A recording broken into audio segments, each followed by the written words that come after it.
meget, så jeg helt glemte, at klokken er allerede 5 minutter over 12. Så værsgo ud og kom ind og sid, og så tager vi næste lektion, som kører frem til klokken 1. Så Stephen, all yours. Everybody looks brighter now. Their eyes have gone shiny. Alle ser meget mere friske ud nu. Øjnene, der er helt skinny, det må være koffeinen. Or maybe it's the Holy Spirit. Eller også måske er det Helligånden. Very good. Okay. In this second session, I want to turn our attention to the personal part we play in the divine partnership. I den her session så vil jeg gerne fokusere lidt på den personlige del, som vi spiller ind med i det her guddommelige partnerskab. I guess most of my ministry life, certainly the last 20 years of it, Jeg tænker, det meste af mit tjenesteliv, især de sidste 20 år, I've spent it building church along the lines that I described in the last session. det har jeg brugt på at bygge kirke sådan nogenlunde ned ad den gade, som jeg har fortalt igennem den sidste session. Our model, if you like, Vores model, hvis du vil have det på den måde, was to create environments that were attractive to people. var at skabe miljøer, som var attraktive for mennesker. And we went through a season where our Sunday morning services Vi gik igennem en sæson, hvor vores søndags gudstjenester were kind of seeker sensitive. var sådan meget søgervenlige. By that I mean we deliberately made them the place where you would bring guests. Vi gjorde det med vilje til det sted, hvor du vil tage gæster med.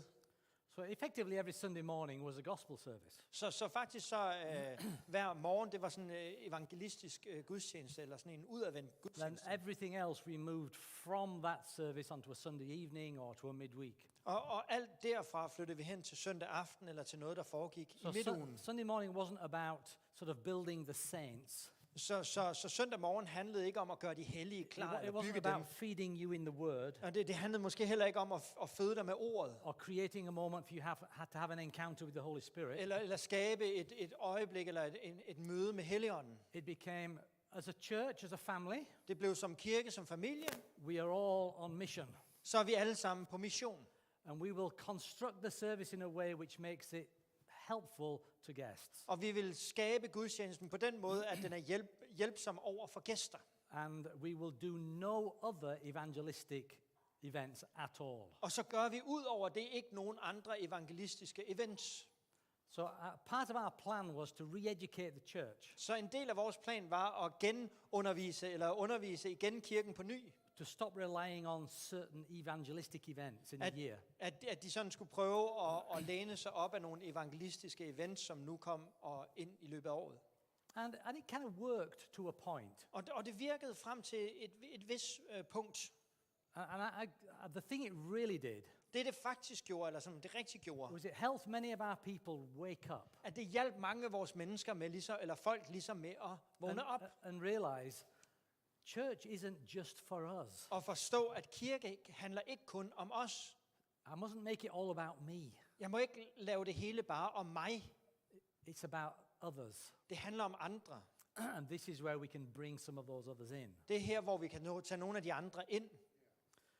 And it contributed towards us having a missional culture. Og det bidrog Without til, a at vi doubt. kunne få en missional kultur.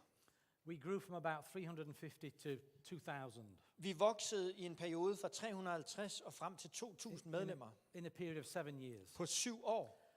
And I still look back on it with amazement. Og jeg kigger stadigvæk tilbage på det med forbløffelse. Like all things that grow, it eventually leveled off. Og ligesom enhver ting, som vokser, så på et tidspunkt, så udjævnede det sig. But the church is still there today, still going strong. Men kirken er der stadigvæk i dag, og den går stadigvæk stærkt fremad. And I've often reflected back on it. Og jeg har tit reflekteret tilbage. Tried to analyze why did it work? Why did it grow so rapidly in that period? Og prøve at analysere, hvorfor virker det? Hvorfor voksede vi så stærkt i den periode? Because not everybody liked it. Fordi det var ikke alle, der kunne lide det. People gave us this tag of being an attractional church. Folk de satte ligesom et mærke på os, at vi bare var en kirke, som sådan skulle prøve at attrahere eller Being an event-driven church. være en eventdrevet kirke. And many other churches in Europe Og mange andre kirker i Europa went the same way. gik den samme vej. They were inspired by sort of Hillsong, De blev inspireret af Hillsong other similar models. eller lignende modeller. So even smaller congregations Så selv mindre menigheder all around Europe over hele Europa were slowly becoming event-centric. blev centreret omkring events. The event was the main thing. Det var ligesom eventet, der var hovedtingen.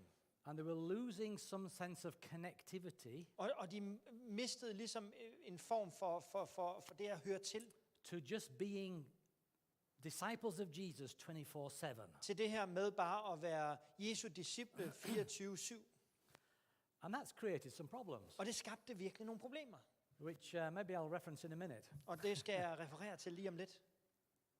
You see, I think for Jesus to be seen through his church, For jeg tror, hvis Jesus han skal ses igennem sin kirke, in In the way that we really want him to be seen. På den måde, som vi virkelig ønsker, at han skal ses, It's never just about the environments we create. så handler det ikke kun om miljøerne, vi skaber. It's never just about great services, great events, Det handler ikke kun om fantastiske gudstjenester eller fantastiske events.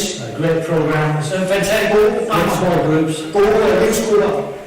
For Jesus to be seen through his church, Hvis Jesus skal ses gennem hans kirke, every individual must be out working their personal divine partnership. så må hver individ virke i deres personlige partnerskab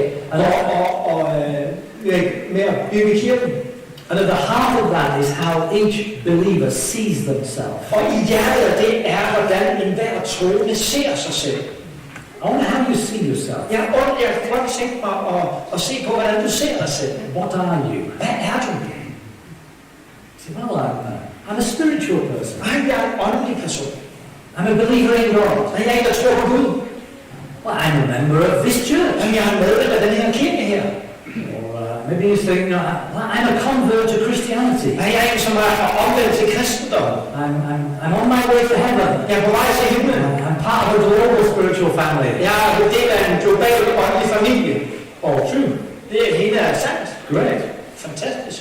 But none of those are primarily what Jesus wants you to see yourself as. Men ingen af dem er det, som Jesus hovedsageligt vil have, du skal se dig selv som. There's only one word to describe what Jesus wants you to see yourself as. Der er kun ét ord, som kan beskrive, hvad Jesus vil, du ser dig selv som. And that is a disciple. Det er en disciple. A disciple. En disciple.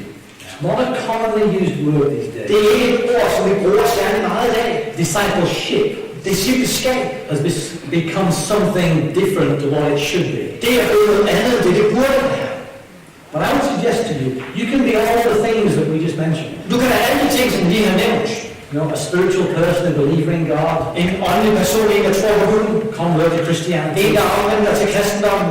You can be on your way to heaven, Du kan være på vej til himlen, but still not be a true disciple. men stadig ikke være en sand disciple.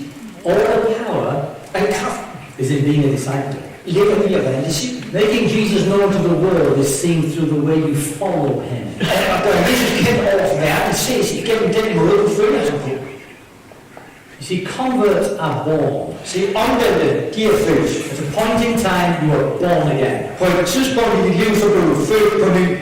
So I suspect we have a room full of converts here. Så jeg tænker, at vi har et rum fuld af omvendte her. The disciples are made. Men disciple, de bliver skabt, de bliver lavet. The birth, the conversion, Fødslen, omvendelsen, is the start point of a process det er udgangspunktet for en proces of being a disciple, at være en disciple. of following Jesus every moment of your life until you meet him. At følge Jesus hver eneste øjeblik af dit liv, indtil du møder ham. I believe Jesus would like us to see ourselves as his disciples, Og jeg tror, at Jesus gerne vil, at vi ser os selv som hans disciple. which then places us in a process of spiritual transformation, Så placerer den os i en proces af åndelig forvandling, which goes on and on and on. som fortsætter og fortsætter og fortsætter. Why do I say that? Hvorfor siger jeg det? Well, it's the last command Jesus gave us. Det er den sidste befaling, Jesus han gav os. Many of you could quote it back to me. Mange af jer kunne sige det tilbage til mig. In Matthew 28, 18 to 20. Matthæus 28. Let's read it together. Lad os læse det sammen. Jesus comes to them and he says, all authority in heaven and earth has been given to me. Therefore, go and make disciples of all nations, Og Jesus kom og talte til dem og sagde, mig er givet al magt i himlen og på jorden. Gå derfor hen og gør alle folkeslag til mine disciple. Baptizing them in the name of the Father, the Son, and the Holy Spirit, and teaching them to obey everything I've commanded you. I det døber dem i Faderens, Søndens og Helligåndens navn, og i det lærer dem at holde alt det, som jeg har befalet jer. This was the last command Jesus gave his disciples. Det her er det sidste befaling, Jesus han gav sine disciple. He was basically saying to them, Han sagde faktisk til dem, make some more like you, skab nogle flere som jer, because they were disciples. fordi de var disciple. So to the disciples, he says, go and make disciples. Så til disciplene siger han, gå og gør disciple. So they were to become disciples who make disciples. Så de skulle være disciple, som gør disciple. Christian leader called Mike Breen Der er en kristen leder, som hedder Mike Breen. wrote a book called Building a Discipling Culture. Han har skrevet den her bog, der hedder At bygge en discipleskabskultur. And he said this, which I found quite shocking. Han sagde det her, som jeg faktisk blev lidt chokeret over. He said, if you make disciples, Så siger, hvis du gør disciple, you always get church. så får du altid kirke. But if you make a church, Men hvis du gør kirke, you rarely get disciples. så får du sjældent disciple. And when I read it, I went, ouch. Og da han læste det, så tænkte jeg, au.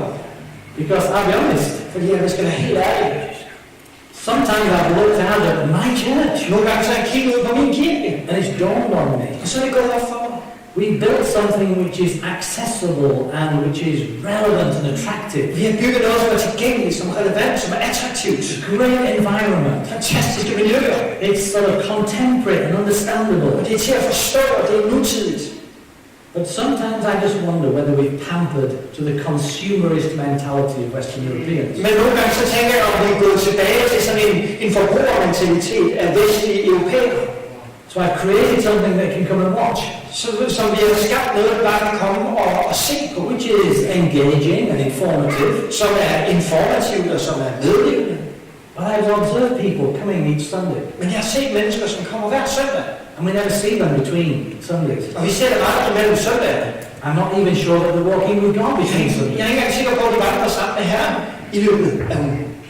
I've just created something that people can join and feel a sense of support. Der har jeg bare skabt noget, som mennesker de kan være en del af og føle, at de får support gennem det. Is it just all about them? Handler det bare om dem?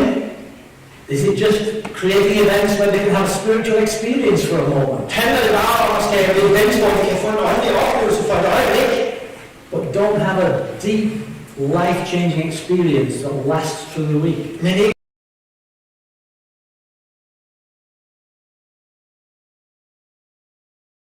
And I think potentially we've created something less than Jesus meant. Jeg tror potentielt har vi skabt noget mindre end det Jesus havde for øje for os. When he said, go and make this. Because I think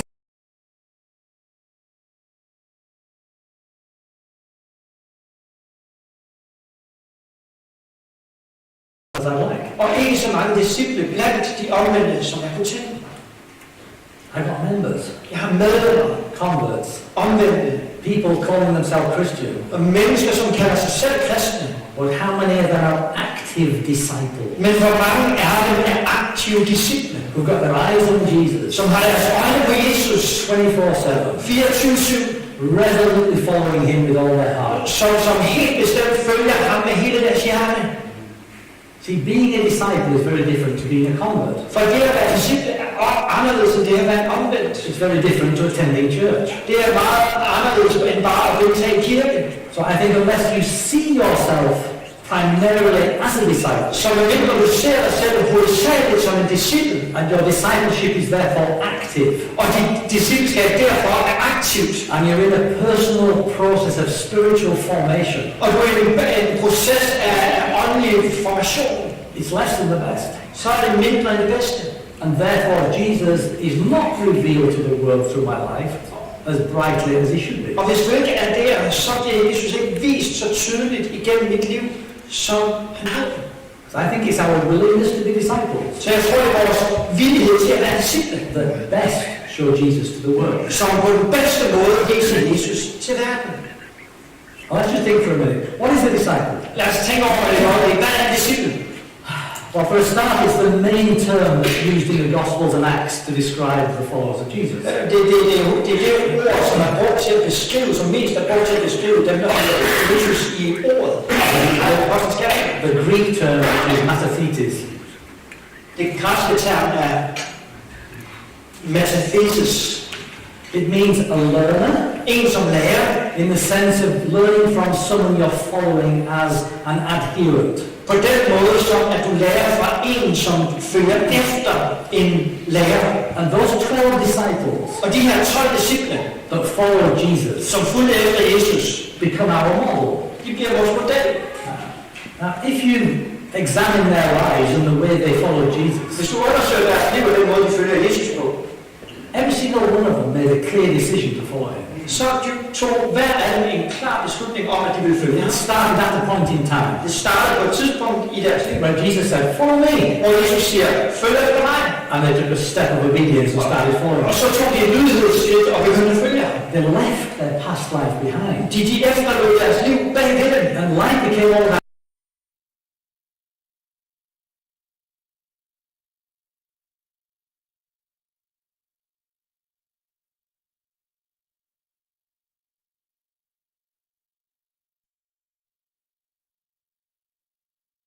with Jesus. De gjorde bare liv med They Jesus. traveled together, De ate rejste together, sammen, spiste sammen. they lodged together. De boede sammen. They were sent on assignments by him. De var sendt på opgaver af ham. They made mistakes. Og de gjorde fejl. And they learned through them under his instruction. Så lærte de af de fejl igennem hans instruktion. And he corrected them and trained them Og han rettede dem til, og han trænede dem. and poured his life into them. Og han gav og udøste af sit liv ind i dem. So when he then eventually said to them, "Go make disciples," Så når han til sidst siger til dem, gå og we've to do with others what you